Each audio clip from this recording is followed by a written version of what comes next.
오늘 우리에게 주신 하나님의 말씀 고린도전서 15장 말씀입니다. 고린도전서 15장 35절에서 44절까지 말씀, 제가 가진 신약성경 283쪽에 있습니다. 고린도전서 15장 35절에서 44절까지의 말씀, 저와 여러분 한 절씩 교독하시겠습니다. 누가 묻기를 죽은 자들이 어떻게 다시 살아나며 어떠한 몸으로 오느냐 하리니,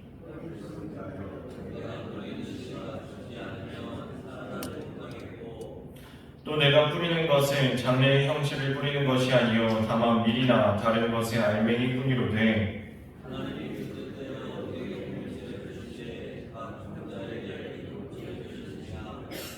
육체는 다 같은 육체가 아니니 하나는 사람의 육체요 하나는 짐승의 육체요 하나는 새의 육체요 하나는 물고기의 육체라.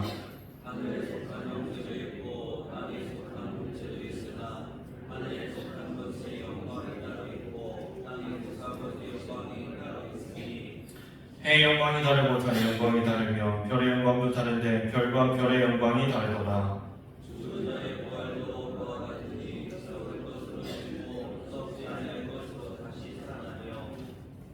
육된 것으로 심고 영광스러운 것으로 다시 살아나며 약한 것으로 심고 강한 것으로 다시 살아나며 육의 몸으로 심고 신령한 몸으로 다시 살아나니 육의 몸이 있은즉 또 영의 몸도 있느니라. 아멘.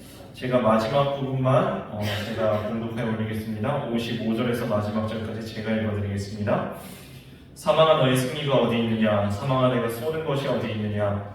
사망이 쏘는 것은 죄요 죄의 권능은 율법이라. 우리 주 예수 그리스도로 말미암아 우리에게 승리를 주시는 하나님께 감사하노니, 그러므로 사랑하는 형제들아 견실하며 흔들리지 말고 항상 주의 일에 더욱 힘쓰는 자들이 되라. 이는 너희 수고가 주 안에서 헛되지 않은 줄 알미라. 아멘. 오늘 말씀 고린도전서 15장 후반부 말씀 함께 주님 앞에 나누고자 합니다. 여기에서는 부활에 대하여서 이야기를 하고 있습니다. 조금 전에 제가 성경을 굳이 잘라서 읽은 거는 되게 길어요. 이 부활에 대하여서만 분량을 상당히 긴 분량을 할애해서 오늘 말씀이 우리에게 말씀을 하고 있습니다. 근데 여기에서 바울 사도가 우리에게 이렇게 부활에 대하여서 상당히 긴 분량을 할애하여서 말씀을 해야만 했었던 그런 배경이 있었습니다. 그 배경은 우리 15장의 마지막 절 58절을 읽으면 배경이 좀 이해가 되는데요. 58절에 이렇게 말씀하고 있습니다. 그러므로 내 사랑하는 형제들아 견실하며 흔들리지 말고 항상 주의를 더욱 힘쓰는 자들이 되라. 이는 너희 수고가 주 안에서 헛되지 않은 줄 알미라. 여기 말씀에서 이렇게 말씀하고 있습니다. 흔들리지 말라. 흔들리지 말라. 흔들리지 말라는 말은요, 지금 내가 견고하게 서 있는 사람한테 흔들리지 마 이러지 않습니다. 우리 건물이 이렇게 딱 견고하게 서 있는데 건물을 만지면서, 우리 교회 건물을 만지면서 건물아 흔들리지 마 이러는 사람이 아무도 없습니다. 흔들리지 말라는 이야기는 지금 비틀비틀 거리는, 휘청휘청 거리는, 무너지려고 하는, 쓰러지려고 하는 사람에게 하는 이야기가 흔들리지 말라라고 이야기하고 있는 것입니다. 그렇습니다. 지금 이 15장의 말씀을 처음 듣고 있었던 이 고린도 교회 성도들의 마음속에는 흔들리는 마음이 있었다는 것입니다. 다름 아닌 죽음 앞에 흔들리는 마음이 있었다는 것입니다. 아이 목사님, 저기 초대교회 성도님들이 그래도 목숨 걸고 주님 믿으시는 분들 아닙니까? 모든 것을 버려두고 예수님을 위하여서 따라 나선 사람들 아닙니까? 그런데 마음이 왜 흔들렸을까요? 저희들은 예수님께서 태어나신 지 서기 2024년을 지금 보내고 있습니다. 그래서 저희는 이해를 해요. 우리 시계와 하나님의 시계가 다르다는 것을 저희는 보다 쉽게 이해를 합니다. 왜냐하면 주님께서는 볼지어다 내가 속히 오리라. 하나님께는 하루가 1000년 같고 1000년이 하루 같다는 것을 2024년을 살아가는 저희들은 조금 더 쉽게 이해를 한다니까요. 왜냐하면 2024년이 되도록 예수님께서 재림하시지 않으셨다는 것을 저희는 알기 때문입니다. 그래서 하나님의 속기가 우리의 속기와 그 시간관념이 다르다. 우리의 하루가 하나님의 하루와 다르고 우리의 천년이 하나님의 천년과 시간이 다르게 간다는 것을 우리는 이해하기가 조금 더 쉽습니다. 근데 이 당시 이 사람들은요, 그게 어려웠어요. 이 사람들은 아직 예수님을 만나본 사람들도 살아있었고요. 바울을 만나본 사람들 아직도 젊었습니다. 그런데 이 사람들은 예수님의 그 속기가 그러면 예수님께서 아직 나 살아생전에 재림하시고 우리들은 죽음을 보지 않을 것이고 우리는 죽음을 이겨낸다는 것이 우리가 아직 살아생전에 하나님께서 새하늘과 새 땅을 우리에게 열어주셔서 우리가 주님의 재림을 다시 보게 될 거라고, 우리가 우리의 죽음을 보지 않을 거라는 그런 막연한 기대가 있었던 것입니다. 그런데 그 어려움과 환난 핍박 가운데서 그 어려움 가운데에서 복음을 지켜나가던 이 사람들이 한 사람, 두 사람씩 세상을 떠나기 시작하는 겁니다. 이상하다. 뭐지? 믿는 사람들에게도 죽음이 찾아오네? 우리가 예수 믿은 다음에도 죽음이 찾아오네? 이거 어떻게 해석을 해야 되지? 주님께서 속히 오신다고 했는데, 이 세대가 가기 전에 이 모든 일이 이루어진다고 했는데, 이 세대 한 세대 간 것 같은데, 우리 생각 같아서는 벌써 오셨어야 되는데, 죽음을 이겼다고 했는데 왜 우리에게 죽음이 찾아오지? 무덤에 묻혀서 나사로처럼 다시 살아서 나올 줄 알았는데 하루가 지나고 이틀이 지나고 1년이 지났는데도 아직 우리 부모님이 무덤에 가만히 계시네. 이거 도대체 어떻게 해석을 해야 하는 거지? 마음이 흔들리는 겁니다. 뭐야, 우리 지금 주님을 위해서 수고하고 있는 건 헛수고 아니야? 헛수고 아니야? 그래서 지금 58절에서 이렇게 또한 권면하고 있는 겁니다. 견실함에 흔들리지 말고 항상 주일에 힘쓰는 자들이 되라. 이는 너희 수고가 주 안에서 헛되지 않는 줄 압니다. 상황 이해되시죠? 지금 마음이 흔들리고 있는 것입니다. 죽음 앞에 마음이 흔들리고 있는 것이고요. 우리가 주님 앞에 힘써 일하고 수고하고 있는 것이 헛수고가 아닌지에 대하여서 의구심이 들어있는 상황이다 라는 것을 우리는 58절을 보면서 25장의 배경을, 부활을 이렇게 장황하게 설명을 해야만 하는 배경을 이해할 수가 있습니다. 이들로 부활에 대하여서 주님께 배웠습니다. 분명히 말로는 들었습니다. 그런데 주님께서 부활하시는 그 장면을 목격한 사람은 없습니다. 아니, 부활하신 주님 만나지 않았습니까? 그쵸? 부활하신 주님을 만났죠. 부활하시는 그 장면을 본 적은 없는 것입니다. 이 부활이라는 것은 우리의 관념을 훨씬 뛰어넘는 것입니다. 결국은 다 죽을 수밖에 없는 인생을 살아가는 저희들이 부활이라는 개념을 이해하기에는 이것은 사실은 사람의 개념도 아니고 사람의 시간관념도 아닙니다. 부활과 영원한 생명, 죽음을 이기는 부활과 시간을 뛰어넘는 영원한 생명을 이해하기에는 우리들의 시간관념과 우리들의 생명관념이 너무나도 짧습니다. 우리의 이해가 너무 부족하다고요. 우리 눈에 보이는 거는 딱 이거예요. 시간이 가면 갈수록 낡아지는 이 몸, 늙어지고 병들어가고 쇠약해가는 이 몸. 우리는 이 몸을 입고 살아갑니다. 그래서 이 몸을 바라봤을 때에는 도무지 부활이라는 것이 이해가 되지 않는 거예요. 우리가 생각했을 때는 그래도 죽기 전에 주님이 오셔야 된다고만 생각했던 겁니다. 이 15장에서요. 이 늙고 낡아지고 병들어가는 이 몸을 보았을 때는 도무지 부활신앙에 대해서 이해를 할 수가 없었던 이 사람들, 이렇게 묻는 것입니다. 35절 보세요.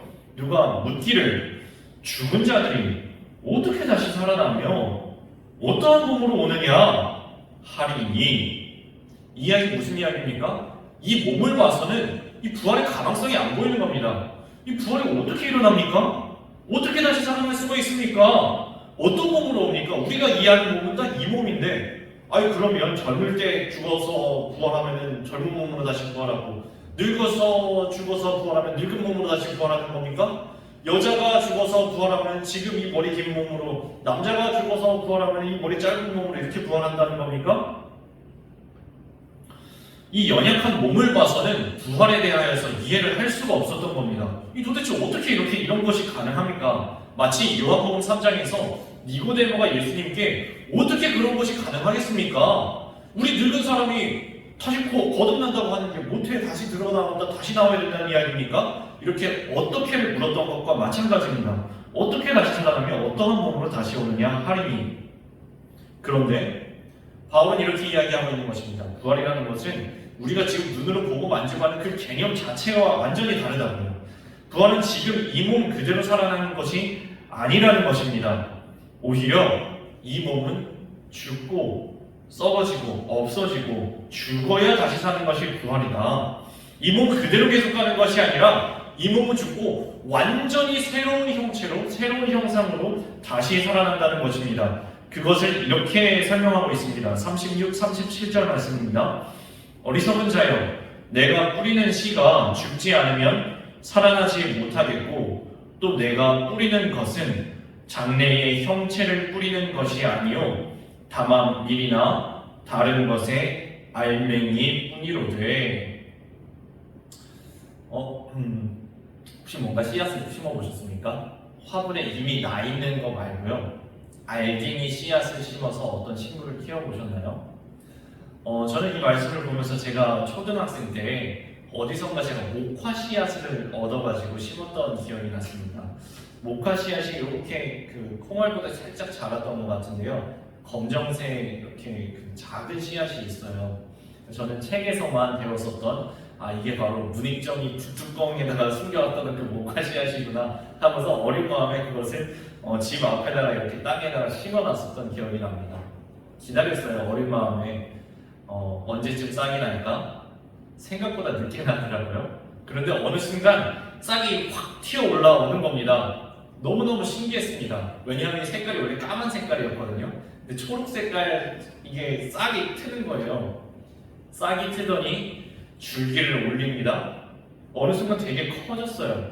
근데 아직까지도 그때 심었던 검정색 비스무리한 것도 생기지 않고, 내가 배우기로는 이게 무슨 그 목화 솜을 만들 수 있다고 했는데 솜 비스무리한 것도 생기지를 않는 겁니다.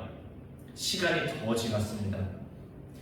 물을 주고 더 많은 계절이 흐르고 어느 순간 얘가 꽃을 피우는데 그때 깨달았습니다. 이거구나. 목화 꽃이 솜꽃이에요.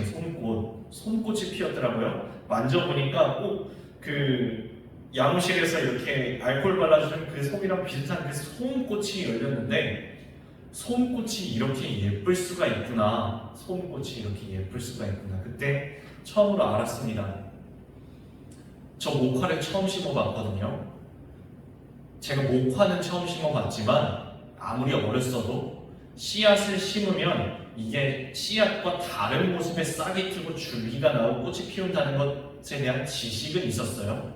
알면서 봤는데도 놀랍더라고요. 근데 우리가 만약에 씨앗을 심으면은 이게 전혀 다른 형상의 싹을 틔우고 줄기를 내고 꽃을 피우고 열매를 맺는다는 것을 전혀 모르는 상태에서 이것을 처음 봤다고 생각해 보십시오.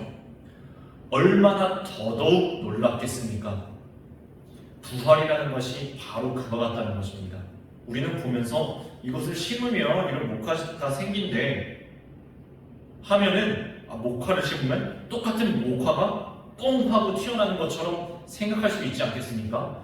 그런데 전혀 다른 형체가 이렇게 튀어나오는 것처럼 부활도 마찬가지로 우리가 상상하지 못했었던 전혀 새로운 형체를 우리가 입게 된다라는 것을 바울은 이 싹이 트고 줄기와 열매를 맺는 식물의 씨앗이 식물을 만들어 나가는 그것에 비유해서 설명을 하고 있습니다. 42, 43, 44절 보시겠습니다. 죽은 자의 부활도 그와 같으니 썩을 것으로 심고 썩지 아니할 것으로 다시 살아나며, 욕된 것으로 심고 영광스러운 것으로 다시 살아나며, 약한 것으로 심고 강한 것으로 다시 살아나며, 육의 몸으로 심고 신령한 몸으로 다시 살아나니 육의 몸이 있은즉 또 영의 몸도 있느니라.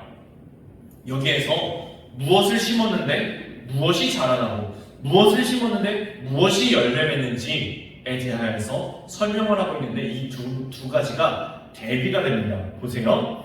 썩을 것을 심고 썩지 아니할 것으로, 욕된 것으로 심고 영광스러운 것으로, 약한 것으로 심고 강한 것으로, 육의 몸으로 심고 신령한 몸으로.